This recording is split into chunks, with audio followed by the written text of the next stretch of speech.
Bismillahirrahmanirrahim. Ila hadratin Nabi Mustafa Safati Rasulullah sallallahu alaihi wasallam wa ala alihi wa jadihi wa duriyati wa libatihi summa ila arwahi susan dari ala sering kuitani wa ila alisan ada di tabbacani wa ila alisan kumujid wa ila alisan Al-Fatihah. A'udzu billahi minasyaitonir rajim. Bismillahirrahmanirrahim. Alhamdulillahirabbil alamin arrahmanir rahim. Maliki yaumiddin iyyaka na'budu wa iyyaka nasta'in. Ihdinas siratal mustaqim. Siratal ladzina an'amta 'alaihim ghairil maghdubi 'alaihim waladdallin. Rabbi ighfirli wa liwalidayya amin. Kemarin sampai bab kias ya. Bab ke kemarin sampai berapa ya kemarin tuh 9 Selasa kalau kayak sampai ke bab 82 ya. Ke buka dalam buku halaman 115 bab ke 82 menjelaskan sakal. Kita sekarang akan fokus dulu Jadi menjelaskan beda nggak ah cerita ya? nggak dengar kak nggak dengar sebentar. Ini gambar saya video saya ada gak? Ada ya? Itu jangan ada yang nulis ya, jangan ada nulis, jangan ada yang nulis. Henry, Ini jangan nulis, jangan nulis.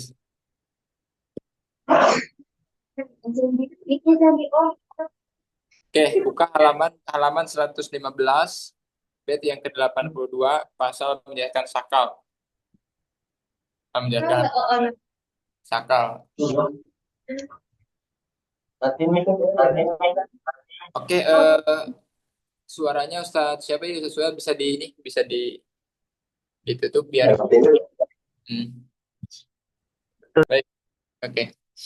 Baik, kita sekarang akan lagi menjelaskan tentang bab kias. Kias itu kemarin eh, macamnya ada tiga macam. Yang sekarang kita akan bahas itu adalah kias mantiki ya. Kias mantiki itu adalah susunan dua proposisi atau lebih yang melahirkan sebuah conclusion. Isyarat kias mantiki itu adalah terdiri daripada dua proposisi atau dua kodiah yang melahirkan conclusion. Tetapi tidak semua kias itu melahirkan sebuah conclusion atau natijah eh, tanpa ada aturan tertentu. Jadi ada aturan-aturan yang perlu diketahui yang bisa melahirkan sebuah conclusion atau natijah. Kalau proposisinya itu lahir daripada keruksakan, lahir daripada sebuah klaim yang salah, maka conclusion pun akan salah. Tapi kalau proposisinya itu benar, klaimnya benar, maka natijah pun niscaya akan benar. Oleh sebab itu, sebuah natijah, sebuah kesimpulan itu akan dilihat bagaimana premis atau mukaddimah subro dan mukaddimah kubro dibentuk. Kemudian selain itu di dalam bait ke-82 akan menjelaskan sakal. Sakal itu adalah bentuk daripada kias dari segi hadwasat. Apa itu hadwasat? Hadwasat itu adalah kalimat yang diulang yang terdapat di dalam muqaddimah sugro dan muqaddimah kubro. Jadi kalimat yang diulang yang terdapat di dalam muqaddimah sugro dan muqaddimah kubro atau premis minor dan premis mayor itu dinamakan dengan hadwasat. Nah, dari sisi hadwasat maka akan melahirkan empat sakal. Mana hadwasat? Contoh misalkan al-alam mutagoyir.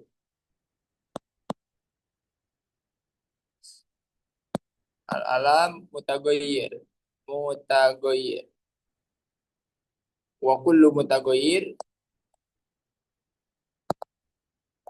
hadis. Nah, maka yang dimaksud dengan hadwasat itu adalah kalimat mutagoyir. Kalimat mutagoyir. Ditinjau dari uh, hadwasat, maka sakal itu melahirkan empat. Sakal melahirkan apa? Empat. Coba kita baca bednya. Kita baca bednya. Kemudian kita terapkan kepada sebuah contoh. Faslun fil askali, pasal ini menjelaskan sakal. Sakal itu adalah bentuk ya, bentuk yang lahir ditinjau daripada segi hadwasat. Apa itu hadwasat? Hadwasat itu adalah kalimat yang diulang-ulang, yang terdiri atau yang ada di posisi mukodimah sugro dan mukodimah kubro. Asaklu indaha ula innas, sakal menurut mereka, maksudnya mereka ini adalah ulama mantik, ulama ahli logika, yutlaku an qodiyat qiyas itu dimutlakan daripada bentuk dua qodiyah qiyas. Min goiri antu tabarol aswar, tanpa dikaji surnya. Sur itu adalah kuantor ya, atau kuliah dan juz'iyah. Idaka bidor bilahu yusaru, karena kalau dikaji tentang masalah kuliah juz'iyah itu dinamakan dengan dorob. Jadi kalau sakal itu dia tidak melihat dari sisi wantor atau kuliah dan juz'iyahnya atau universal dan partikularnya. Tapi sakal ini dia melihat kepada apa? Kepada hadwasat. Melihat kepada hadwasat, tidak peduli bentuk kuantornya universal atau partikular atau kuli dan juz'inya. Tapi dia fokus kepada apa? Pada hadwasat, had-ausat. Walil muqaddimati askalun pakot arba'atun bihasabil hadil wasat. Bagi muqaddimah sugro atau kubro, primis minor dan primis mayor, itu mempunyai empat sakal. Berarti sakal itu ada empat. Ada empat ya, sakal ada empat. Askal arba'atun.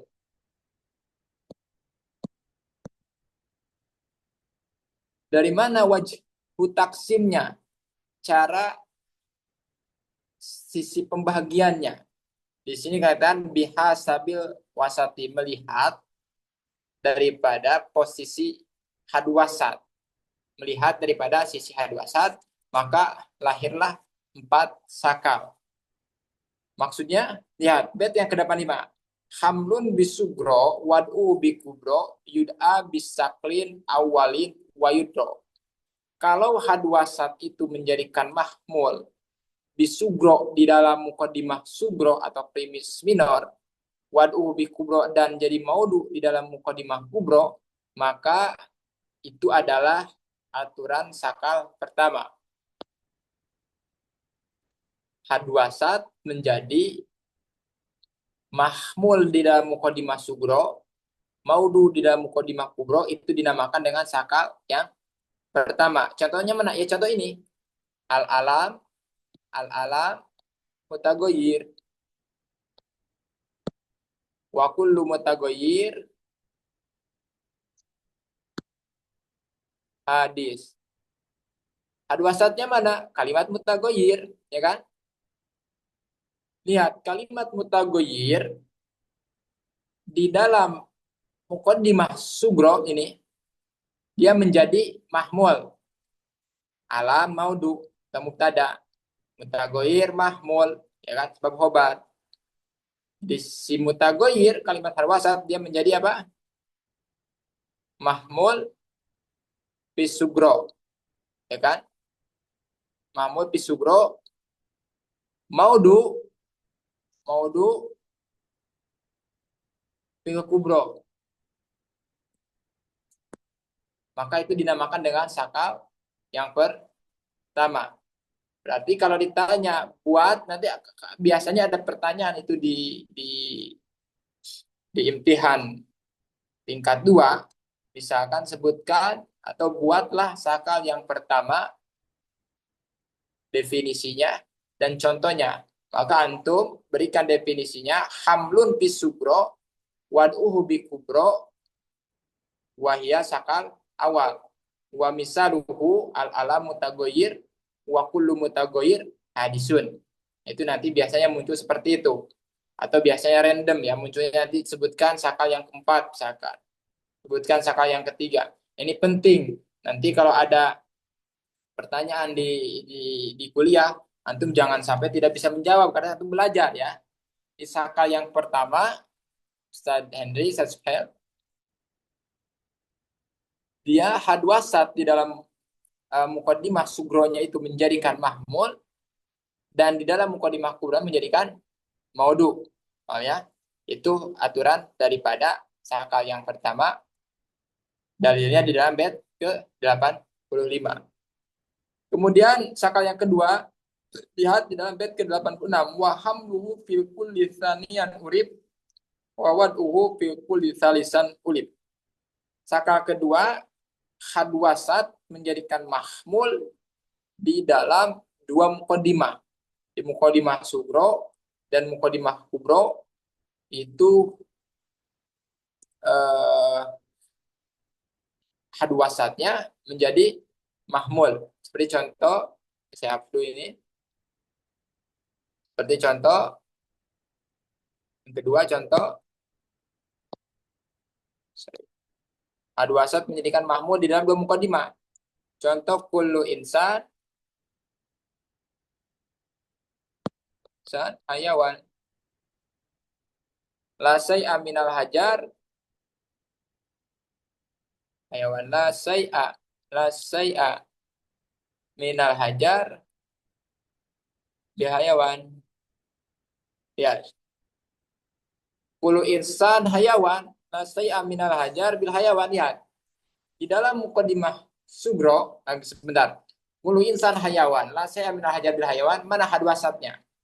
Hadwasat itu adalah kalimat yang diulang-ulang, yang ada posisinya dalam dua mukaddimah, yaitu kalimat apa? Kalimat hayawan. Ya, hayawan. Apa yang diulang-ulang, yang posisinya ada di dalam dua mukaddimah, itu dinamakan dengan hadwasat. Nah, kedudukan hadwasat ini baik di dalam mukaddimah sugro atau mukaddimah kubro, dia menjadikan mahmul. Mahmul. Ya kan? Mahmul. Maka ini dinamakan dengan sakal yang kedua. Jadi sakal kedua adalah hadwasat menjadi mahmul di dalam dua mukaddimah. Kullu insan hayawan, lasai aminal hajar bil hayawan. Itu adalah aturan sakal yang ke berapa? Yang kedua.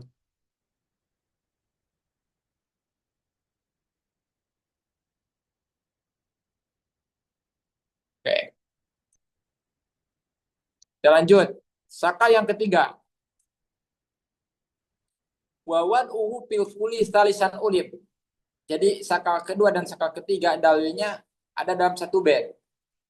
Sedangkan hadwasat menjadikan maudu di dalam dua mukaddimah itu dinamakan dengan sakal yang ketiga. Sakal ketiga, sakal ketiga yaitu hadwasat menjadi maudu dalam dua mukaddimah.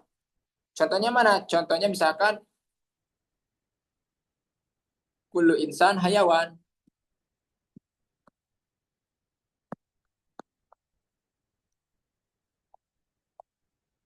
Kullu insan hayawan. Wa kullu insan natik.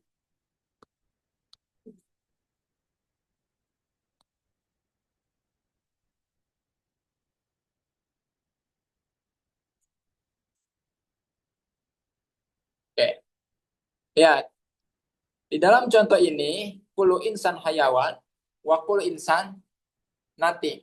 Hadwasat mana? Hadwasat adalah kalimat insan, ya kan? Karena dia ada di dalam dua mukadimah yang diulang-ulang. Kemudian kedudukan insan ini baik di dalam mukadimah sugro atau mukadimah kubro menjadikan maudu. Ini maudu, ya kan? Maka ini dinamakan dengan sakal yang ketiga. Di sakal ketiga yaitu hadwasat menjadi maudu di dalam dua mukadimah. Yang terakhir sakal yang keempat, lihat dari bait 87, warobiul askali aksul awali wahia ala tartibi fi takamuli. Sakal yang keempat daripada sakal itu sebaliknya dari pertama. Kalau pertama, hadwasat menjadi mahmul dalam mukadimah sugro, maudu dalam mukadimah kubro, maka kalau sakal keempat sebaliknya berarti hadwasat menjadi maudu di dalam mukadimah sugro, mahmul dalam mukadimah kubro. Itu adalah aturan sakal yang keempat. Contoh misalkan, contoh kullu insan hayawan.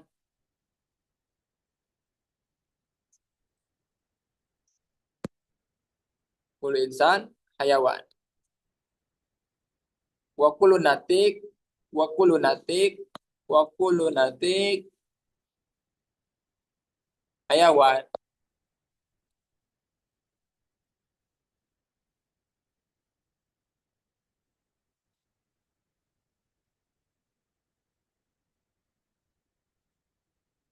Wa kullu natik, sorry, wa kullu natik insan.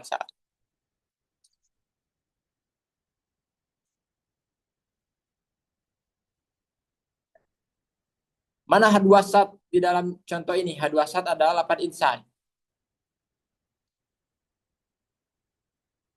Bagaimana posisi dia? Dia di dalam mukadimah sugro menjadi maudu, di dalam mukadimah kubro menjadi mahmul. Ya kan? Nah, ini adalah sakal yang keempat. Jadi kalau ditanya, sebutkan ukur, misalkan ala askalul arba'ah min haisul hadwasat. Maka antum harus sebutkan ini. Sakal ada empat. Sakal pertama dari segi hadwasat, hadwasat menjadikan mahmud dalam mukadimah sugro, maudu dalam mukadimah kubro ada sakal pertama. Sakal yang kedua, hadwasat menjadikan mahmud dalam dua mukadimah. Sakal ketiga, hadwasat menjadikan maudu dalam dua mukadimah. Sakal keempat sebaliknya daripada sakal pertama, yaitu hadwasat menjadi maudu dalam mukadimah sugro, mahmud dalam mukadimah kubro. Paham ya? Mudah ya? Itu antum harus di luar kepala. Kenapa? Karena ini adalah pemahaman atau bentuk yang basic yang antum perlu apakan, karena ini adalah menentukan sebuah natijah benar dan salah dan aturan-aturan kias sah dan tidaknya. Oke. Kemudian lanjut di lihat halaman ke-88. Fahaisu anha dan nidomi yudalu papas sidun nidom. Fahaisu anha dan nidomi yudalu papas sidun nidom. Maka ketika tidak diterapkan aturan yang ini, sakal yang ini tidak diterapkan, kalau tidak diterapkan aturan ini, maka susunan kias itu akan rusak dan tidak akan menghasilkan sebuah conclusion. Kalau ada sebuah klaim, sebuah proposisi, walaupun terdiri pada dua proposisi, premis minor ada, premis mayor ada, akan tetapi tidak mengikuti aturan ini, maka tidak akan melahirkan sebuah natijah. Seperti contoh bagaimana? Contoh, misalkan contoh, ya. Saya tulis contoh. Kullu insan hayawan. Kullu insan hayawan. Wa kullu faros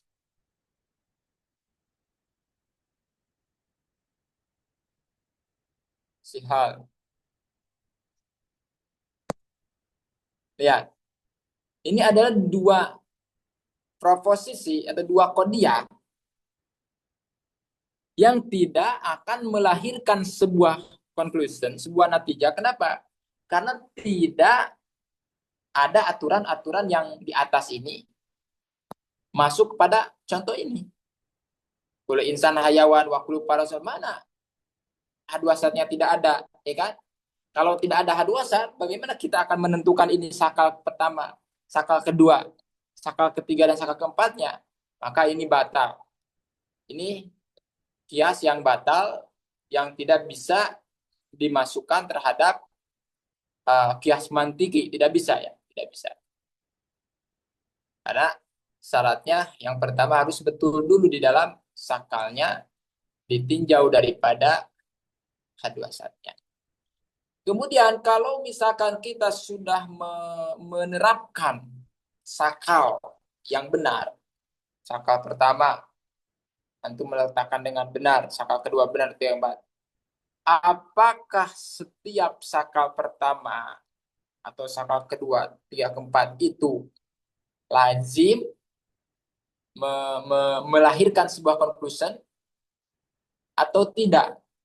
Maka dikatakan tidak semua sakal melahirkan semua natijah. Tidak semua sakal melahirkan sebuah natijah. Terkecuali ada syarat-syaratnya. Sakal pertama akan melahirkan natijah dengan syarat yang ditentukan. Sakal kedua akan melahirkan sebuah natijah ketika eh, syaratnya dipenuhi. Sakal ketiga, sakal keempat, dan seterusnya. Nah, apa syarat daripada syarat-syarat yang akan melahirkan sebuah natijah daripada keempat sakal ini? Maka lihat dalam bait selanjutnya, amal awalu pasar tuhul al ijabu bisuro wa anturo kulliyatan kubrohu. Amal awalu pasar tuhu al ijabu bisuro wa anturo kulliyatan kubrohu. Oke. Jadi syarat yang pertama, sakal pertama yang akan melahirkan sebuah natijah itu syaratnya ketika di dalam muqaddimah sugro itu dia mujab, dan dalam muqaddimah kubronya itu adalah muqaddimah kubronya itu adalah kuliah. Muqaddimah kubronya itu adalah kuliah. Ketika dalam muqaddimah sugronya itu mujab, baik itu kuliah ataupun juziah, yang penting mujab. Kemudian kuliah kubronya itu harus muqaddimah kubronya itu harus kuliah, maka itu akan melahirkan sebuah natijah. Oke. Jadi gini, perlu kita di sini yang paling paling sulit sebetulnya di dalam setiap kitab itu ada pembahasan yang tertentu yang paling sulit. Seperti contoh misalkan di dalam kitab di dalam disiplin ilmu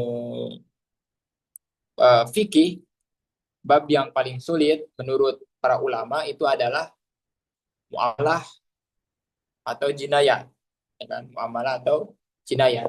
Dalam usul fikih itu adalah memahami sebuah kias.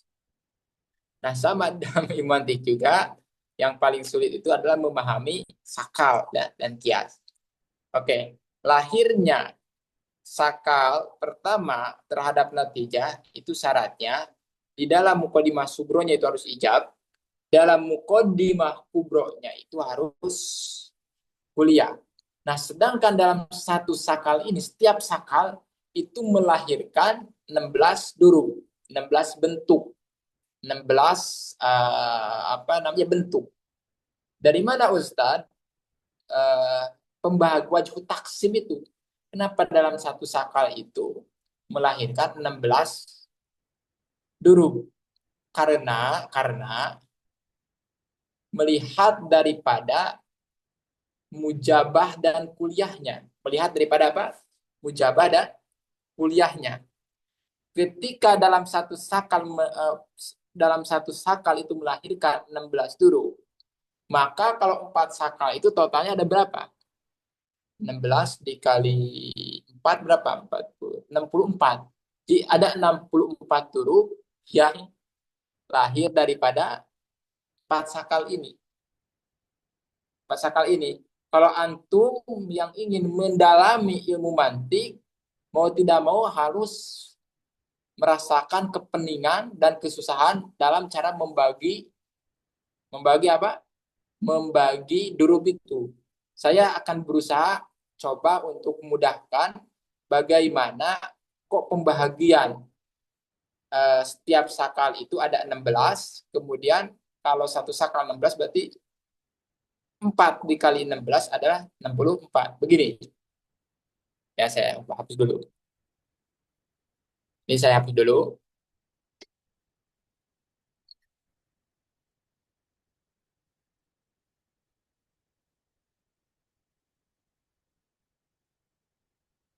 Pertama, kita tahu bahwa di dalam sebuah proposisi atau di dalam sebuah kodiah, ya kan, itu ada mujabah dan ada salibah, ya kan. Ada mujab, sebentar saya jadi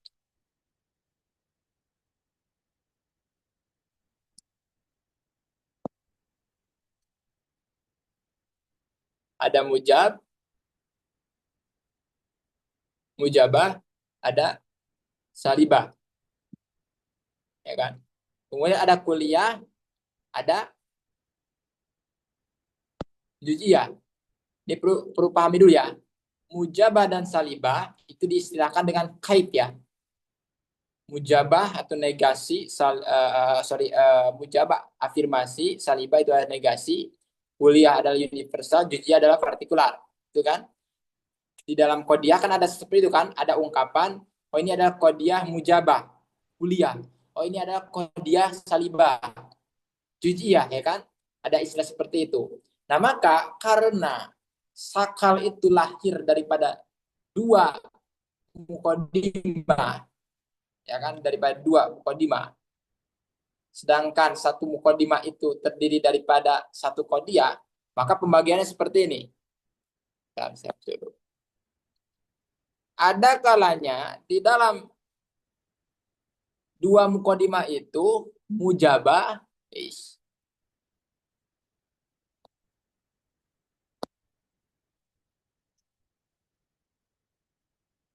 mujabah dan mujabah. Maksudnya mukodimah sugro, saya tulis apa ya? Oke, di sini mukodimah sugro, mukodimah sugro di sini. Ini mukodimah kubro. Min haisu min haisu kaib.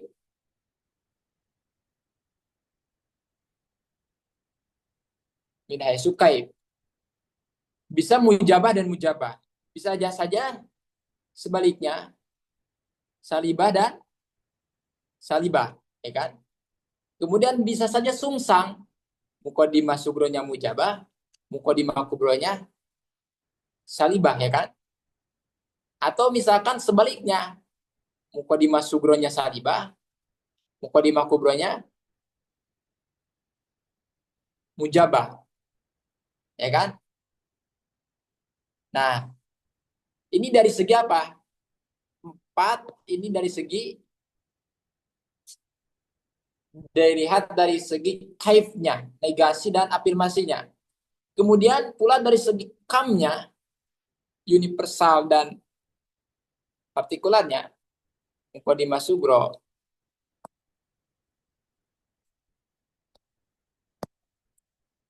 kubro, min haitsu kamiyahnya itu bisa saja kuliah dan kuliah, ya kan? Atau misalkan juz'iyah dan juz'iyah, atau sebaliknya kuliah juz'iyah atau juz'iyah sorry, juz'iyah kuliah.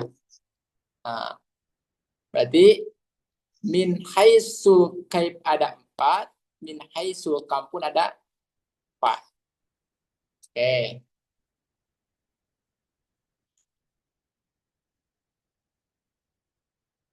Nah, setelah itu yang 4 ini pasti dia itu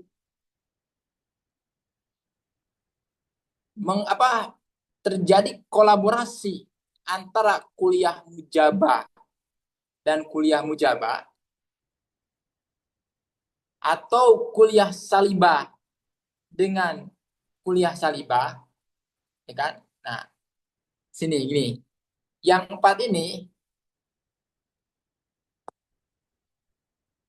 seperti contoh, lihat al-alam, mutagoyir,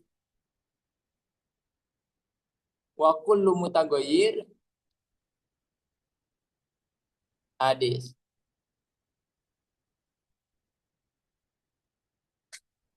Lihat al-alam mutagoyir, dia termasuk apa? Kuliah mujabah. Berarti dia KM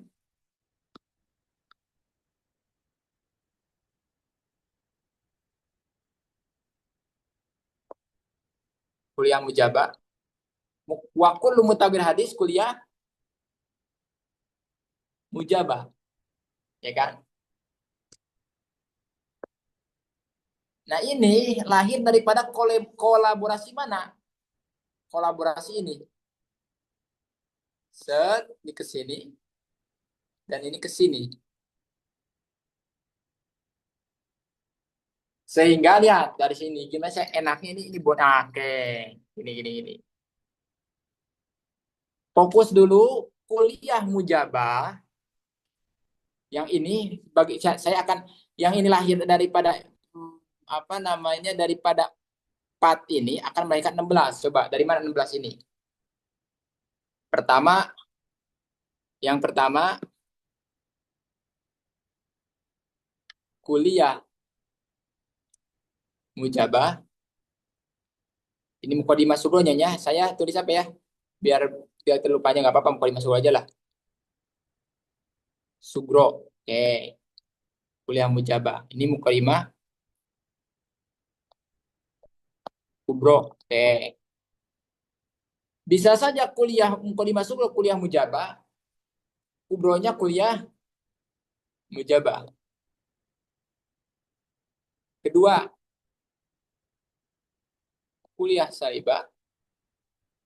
Kuliah salibah. Oh, kuliah salibah berarti begini nih. Ini ke sini, pertama ini, yang kedua ke sini. Yang ketiga kuliah salibah, ya kan? Yang keempat kuliah mujabah, kuliah salibah. Itu pembagiannya begitu. Tapi ini karena akan digini-gini akan pening, saya akan simpulkan di sini saja. 3,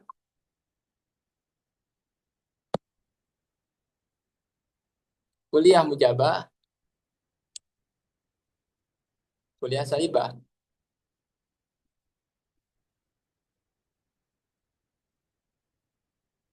Kuliah mujabah, kuliah salibah. Keempat,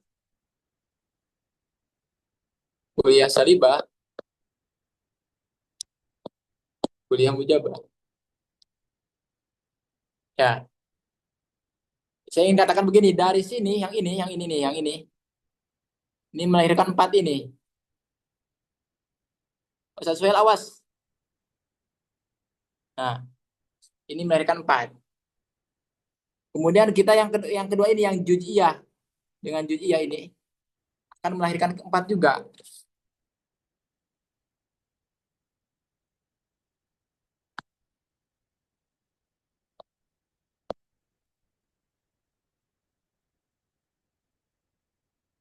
Juz'iyah, mujabah, juz'iyah, mujabah,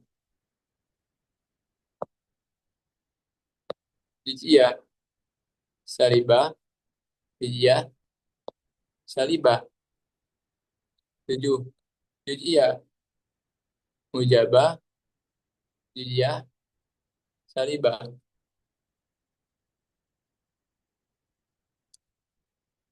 8. Juz'iyah, salibah,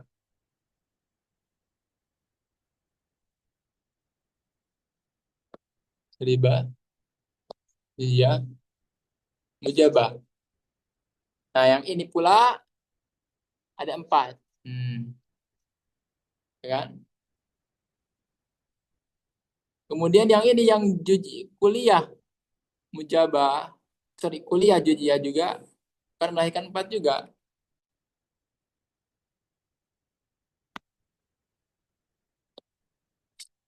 9.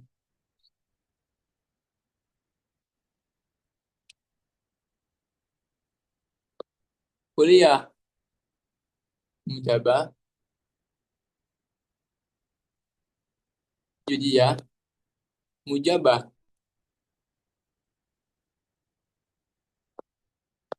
Kuliah salibah, juz'iyah, salibah.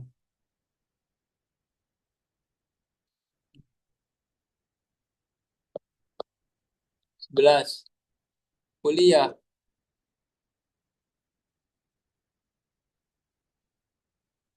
mujabah, juz'iyah, juz'iyah, mujabah. 11, 12. Kuliah, sorry, yang ke 11 kuliah mujabah, juz'iyah, salibah tadi.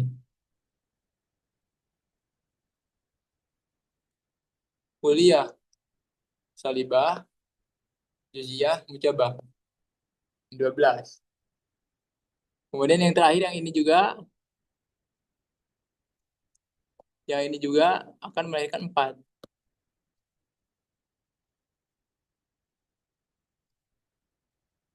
13.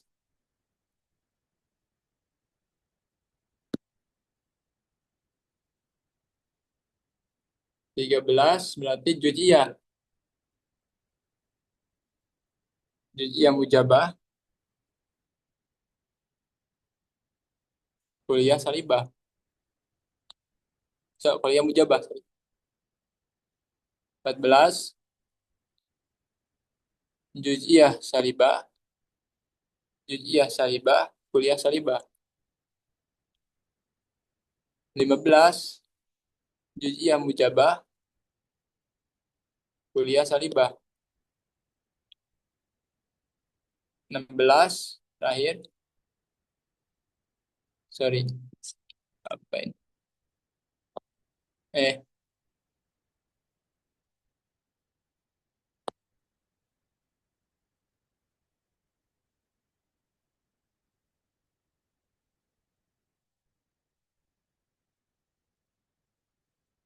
Juz'iyah salibah, juz'iyah, kuliah.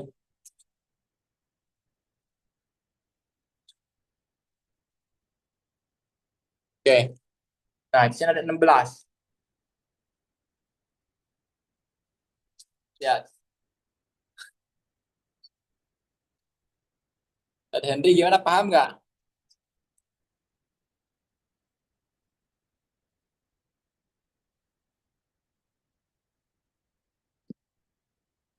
Oke. Jadi Insya Allah. Ya. ini dalam satu sakal saja,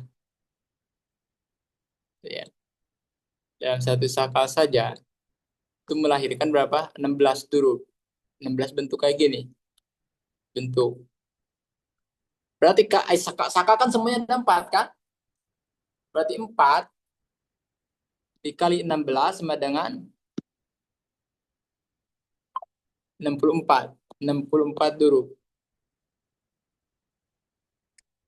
Semuanya ada 64 huruf. Coba gimana? Semuanya ada 64 huruf. Apakah semua 64 itu memberikan natijah? Itu kan pertanyaannya. Apakah semua 64 huruf itu memberikan natijah? Jawabannya tidak. Jawabannya tidak. Nah, di dalam sakal yang pertama, dia memberikan natijah dengan ketentuan syarat yang berbeda dengan sakal yang kedua. Sakal kedua berbeda dengan sakal ketiga. Sakal ketiga berbeda dengan sakal yang keempat. Ini orang yang ingin belajar akidah, tidak belajar yang dalam hal-hal seperti ini pun sudah tidak bisa membedakan. Aku ngaku Tuhan tidak ada, belajar ini pun dah tidak mungkin, ya kan? Nah itulah kayaknya uh, ilmuwan Muslim, ilmu tentang pencapaian kita terhadap sebuah kebenaran ini modalnya seperti ini, modalnya seperti ini. Kalau kita tidak hafal dan tidak paham bagaimana cara membentuk menjadi 64 huruf, kemudian 64 huruf itu yang memberikan natijah itu adalah bentuk-bentuk yang khusus, tidak semua bentuk, maka jangan berbicara tentang Tuhan, jangan berbicara tentang kebenaran, fakta, logika, itu guru-guru gimana itu? Ngaji ini nggak nyampe ini, kan? Oke, lalu lanjut. Apa syarat-syarat daripada saka yang pertama yang memberikan sebuah natijah? Syaratnya pasar tuhu al ijabu pisugro wa anturo kuliatan kubro.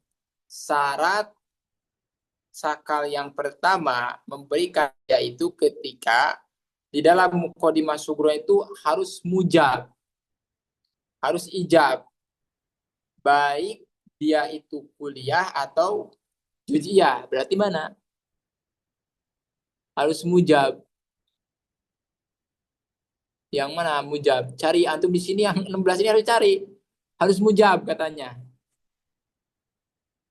Mujab. Kemudian dan harus dilihat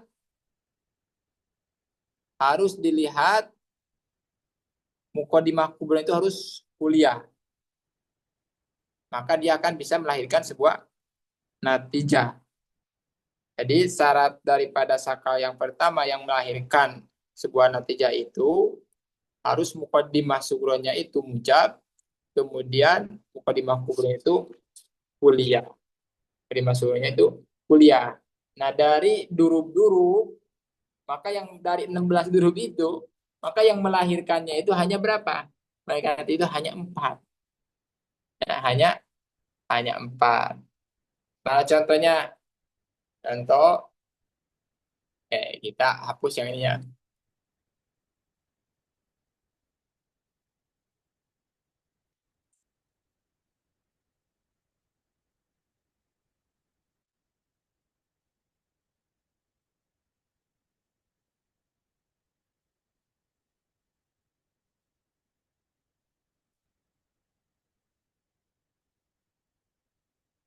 Contoh, kullu insan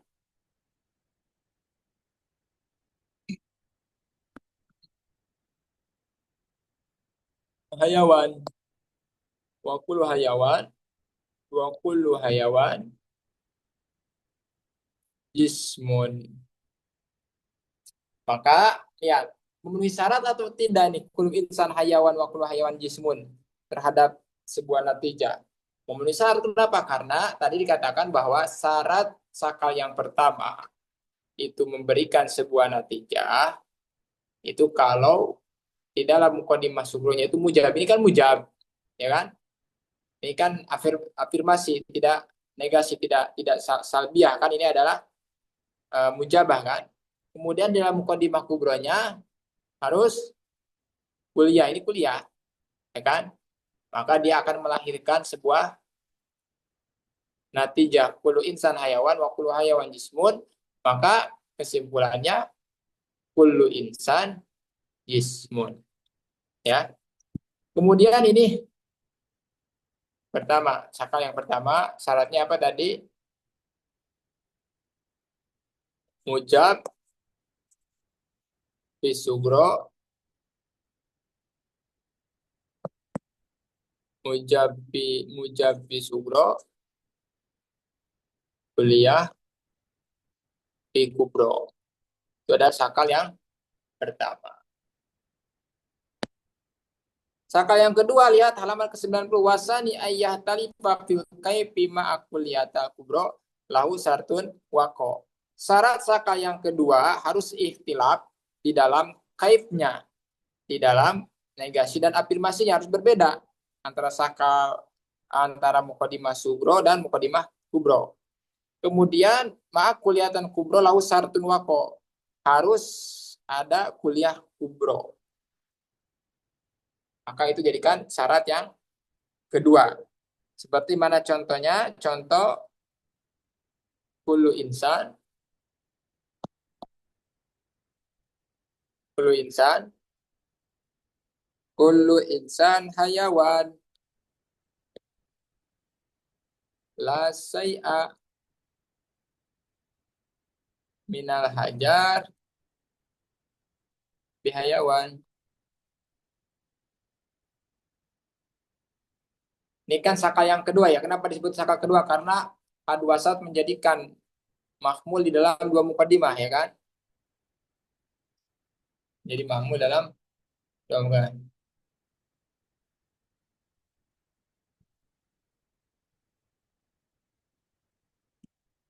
Apa dia salahnya bilang wasani berbeda di dalam kaitnya. Lihat, berbeda di dalam kaitnya. Kullu insan kaitnya apa? Afirmasi mujab ya kan. Ini negasi salab ya kan. Kemudian ma'a kuliatan kubro. Kemudian di dalam mukadimah kubro ini adalah kuliah. Maka ini memberikan natijah. Semua manusia hewan, tidak satu pun daripada batu hewan, maka natijahnya apa? La say'a minal hajar bi insan. La say'a minal hajar bi insan. Dia syaratnya apa? Syaratnya ihtilafu kaif wal kulliyatu wa kulliyatu fil kubro. Berbeda di dalam kaifnya, negasi dan afirmasinya. Kemudian harus kuliah di dalam mukadimah kubro. Itu syarat memberikan natijah dalam mukadimah dalam sakal yang kedua. Kemudian yang ketiga, sakal ketiga yang memberikan natijah apa syaratnya? Lihat di bait ke 91. Wasalisu al-ijabu fi sugrohuma wa anturo kuliatan ihdahuma. Syarat ketiga harus apa? Harus mujab di dalam muqaddimah, di dalam sugro salah satunya, dan harus dilihat, diperhatikan kuliah dalam salah satunya. Contoh, kullu insan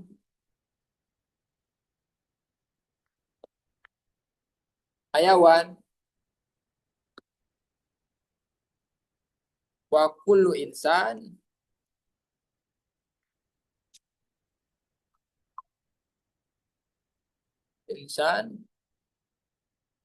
jismun.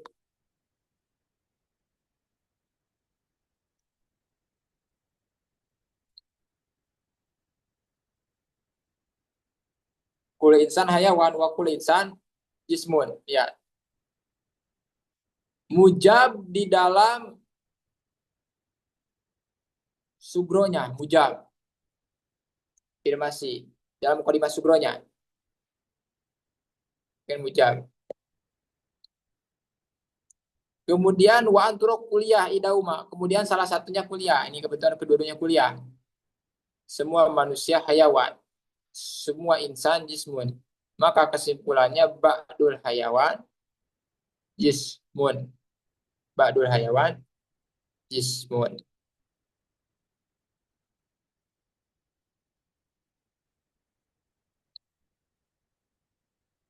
Ba'dul hayawan apa? Jismun. Oke. Berarti yang ketiga syaratnya apa? Mujab, sugro, kuliah, ihdahuma. Yaitu syarat memberikan natijah. Nanti kalau apa? eh kalau natijahnya nanti ba'dun. Natijahnya adalah ba'dun. Kemudian yang keempat, bed yang keempat, sorry, apa sakal yang keempat? Gimana sakal keempat? Sakal yang keempat syaratnya warobiun halaman bed ke-92. Warobiun ada mujamil hisataini ila bisurotin papihas tabir. Yang keempat itu syaratnya yang penting tidak boleh kumpul ada mujam'i al-hisataini. Kemarin saya katakan hisatain itu apa? Juz'i dan salbi ya. Tidak boleh kumpul baik di dalam dua mukodimah atau dalam salah satu mukodimah. Itu tidak boleh kumpul. Terkecuali nanti akan kumpul bisa melahirkan natijah dalam satu kasus ya. Dalam satu kasus. Jadi syarat sakal yang keempat bisa melahirkan sebuah natijah itu tidak boleh berkumpul antara juji dan salbi baik kedua-duanya salibah atau kedua-duanya juz'iyah atau salah satunya seperti salibah dan juz'iyah dalam satu mukodimah ya, tidak boleh ya, tidak boleh kumpul di dalam yang pun wisata ini syaratnya, maka akan memberikan sebuah natijah. Mana contohnya? Contoh kullu insan hayawan wa kullu natik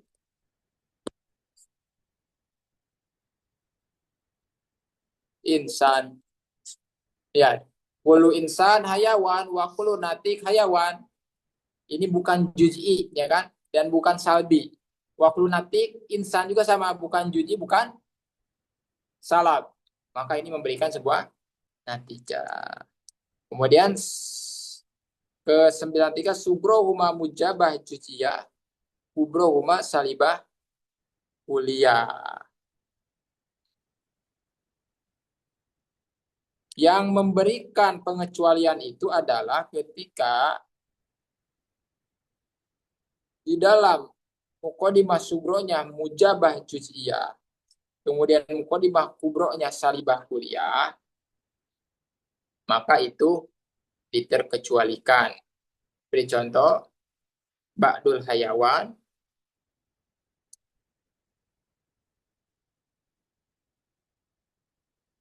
ba'dul hayawan, insanun, kemudian lasai aminal hajar, lasai aminal hajar, bihayawan. Nah ini diterkecualikan ini, ba'dul insan, ba'dul hayawan insan, lasai aminal hajar, bihayawan.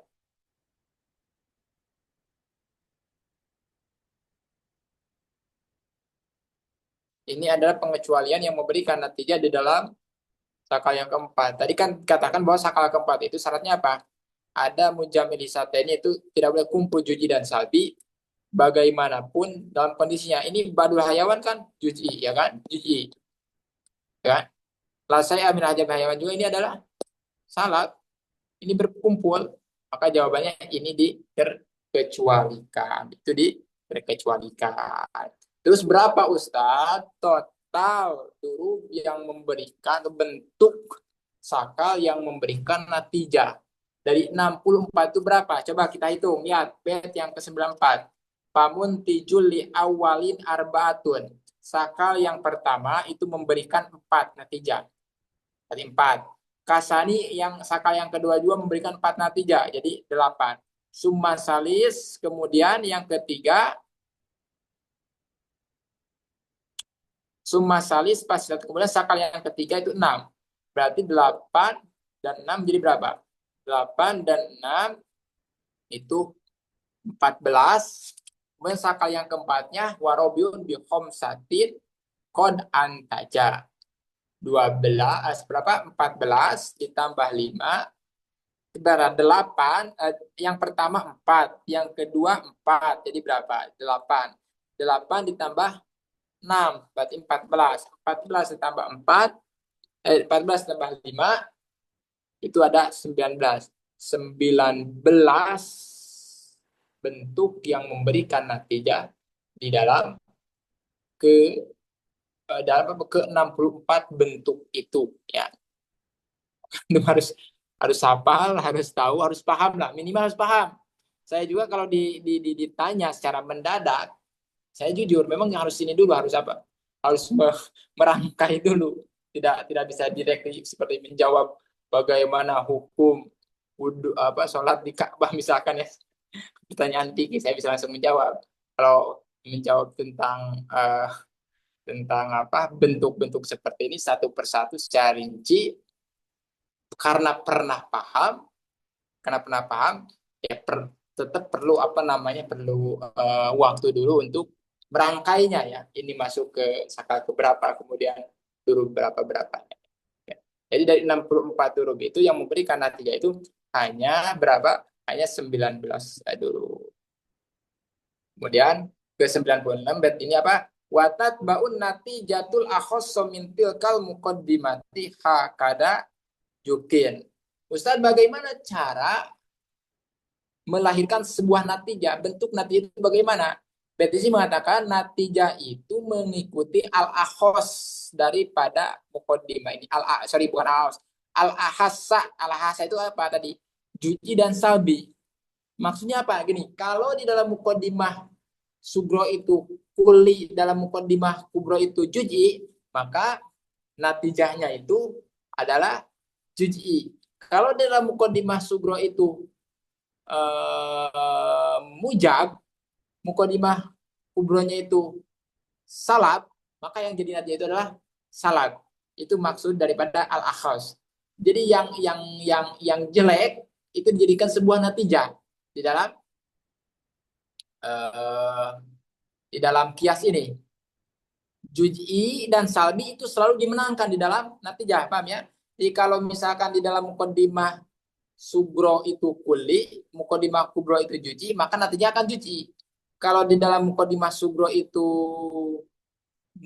mujab, muqaddimah kubro itu salab, maka yang jadikan natijah itu adalah salab ya. Juz'i dan salab itu selalu diutamakan di dalam sebuah natijah. Wahadil askalul bil hamli mutasatun walaisa bi syarti. Ustaz, apakah 64 huruf itu hanya berlaku kepada qodiyah hamliyah saja?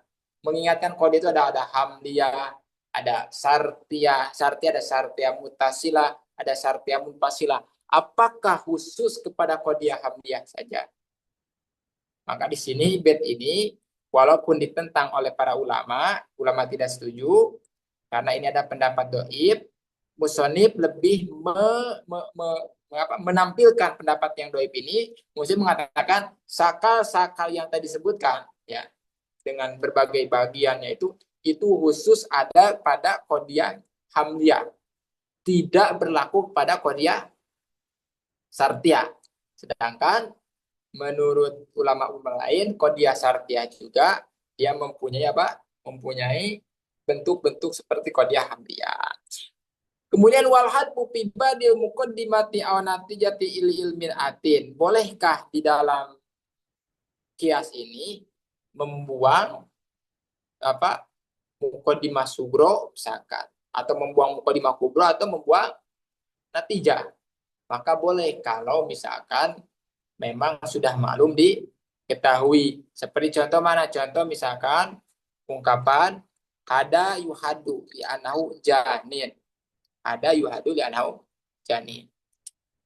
Ada yuhadu li anahu janin. Ya. Ada yuhadu ini harus dihukum karena dia itu janin. Itu asalnya apa? Ada janin, ada janin, wakulu janin, ya kan? Janin yuhadu.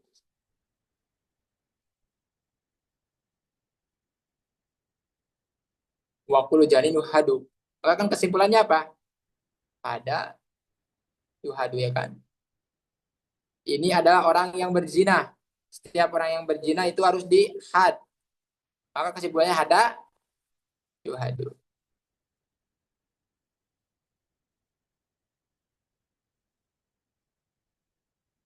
Dibuang ini dan dibuang ini. Kalau dimasuk dibuang, kalau dibuang. Ada janin di anahu. Ada yuhadu di anahu. Janin. Itu boleh. Tidak apa-apa ya. Itu boleh. Oh, ini berarti membuang mukodimah. Harfu mukodimah sugro dan mukodimah kubro. Bagaimana kalau membuang natijah? Bisa nggak? Bisa membuang natijah juga. Seperti misalkan apa? Ada pertanyaan. Ada pertanyaan. Apa dalil alam itu baru? Kemudian antum mengatakan al-alam mutagoyir, wakul mutagoyir hadis. Antum tidak usah mengatakan natijahnya karena natijah sudah dipahami dalam sebuah pertanyaan. Maka di sini katakan wal hadfu fi ba'dil muqaddimatin aw natijatin li ilmi ini kalau dalam alfiah itu sama dengan bait wa hadfu ma yulamu zaidun kama taqulu zaidun badaman indah kuma. Pembuangan mubtada atau khabar atau membuang dua-duanya. Membuang dua-duanya jadi apa nanti? Akhirnya membuang mubtada atau khabar itu bisa sah saya ketika diketahui. Watan tai ila daruratin lima min daurin aw tasasulin qad lazima. Dan sasarannya natijah itu harus lahir sebuah ilmu yang darurat. Ilmu darurat itu adalah ilmu yang badihi, tidak harus dipikirkan lagi. Kenapa? Karena kalau natijah itu tidak menghasilkan sebuah kebenaran yang absolut, kebenaran yang badihi, ya, maka nanti akan melahirkan uh, sebuah dalil yang daur. Daur itu apa? Sirkulitas yang berputar, ketergantungan A bergantung kepada B, B bergantung kepada A, ya kan? Maka itu tidak akan ada selesai-selesainya. Atau tasasul, tasasul itu adalah regresi tak terbatas. Regresi tak terbatas. Setiap makhluk ada yang menciptakan, setiap pencipta ada yang menciptakan, terus setiap pencipta ada yang menciptakan terus-terusan, maka itu akan menjadikan uh, prinsip atau akan menjadikan kebingungan di dalam sebuah argumen. Nah, daur dan tasasul itu batal di dalam ilmu mantik, itu tidak disahkan. Karena itu natijah atau kesimpulan itu harus melahirkan sebuah ilmu yang darurat, bukan nadori, sehingga tidak akan melahirkan sebuah sirkulitas atau regresi tak terbatas. Oke, saya rasa cukup dulu untuk pertemuan ini. Nanti pertemuan selanjutnya kita akan menjelaskan kias istisnai. Ada pertanyaan yang nggak paham atau nggak paham semuanya? Bagaimana? Silakan. Ada waktu 5 menit kalau mau tanya.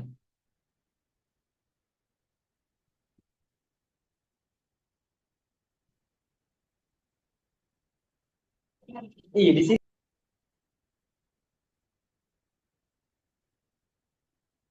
Gimana? Paham semuanya? Ya, Insya Allah. Paham ya? Pak nanti Alhamdulillah. Sudah.